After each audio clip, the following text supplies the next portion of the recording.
All right. Think hard. What is it? Circle. Close. But definitely wrong.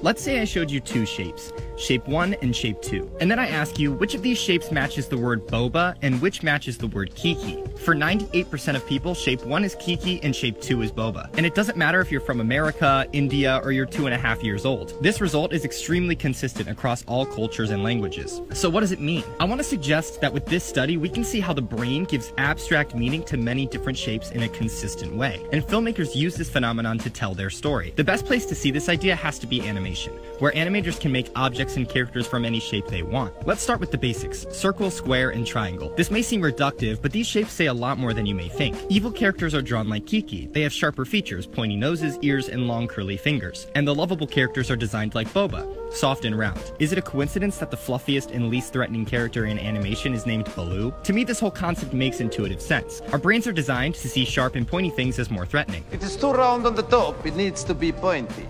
Round is not scary. Pointy is scary. Notice how I can draw the nicest and most recognizable character in animation with 3 circles. And notice how the devil is commonly represented as a collection of triangles. But do it a little more subtly and you're able to emit an emotional response to the viewer without them even noticing. It happens during one of my favorite movie moments of all time, when we see the wicked villain transform from Kiki into a round, vulnerable Boba.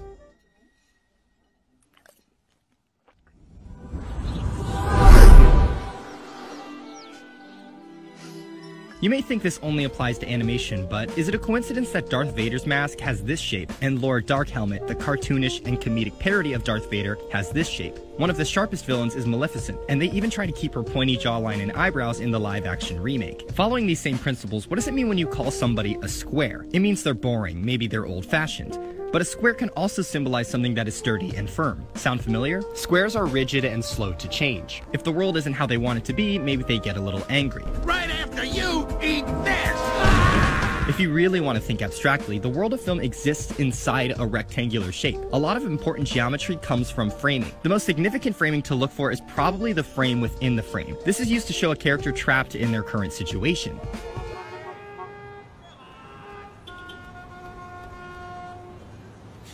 Another less common but equally important frame within the frame is the circle, which gives the geometric impression of surveillance and spying.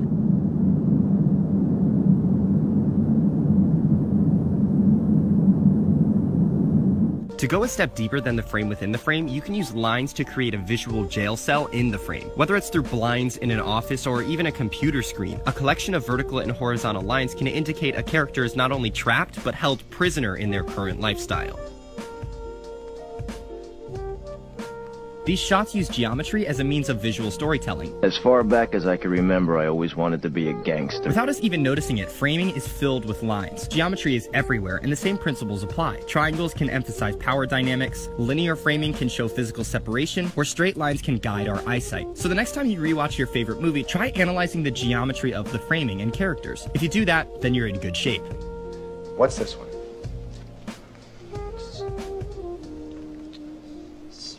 Couple wavy lines. Sorry, this isn't your lucky day. Thanks for watching. Here it is, a groove slightly transformed. Just a bit of a break from the norm. Just a little something to break the monotony of all that hardcore. I want to thank Good Blood for giving me this idea in the first place with his amazing Crash Bandicoot video. I highly recommend it.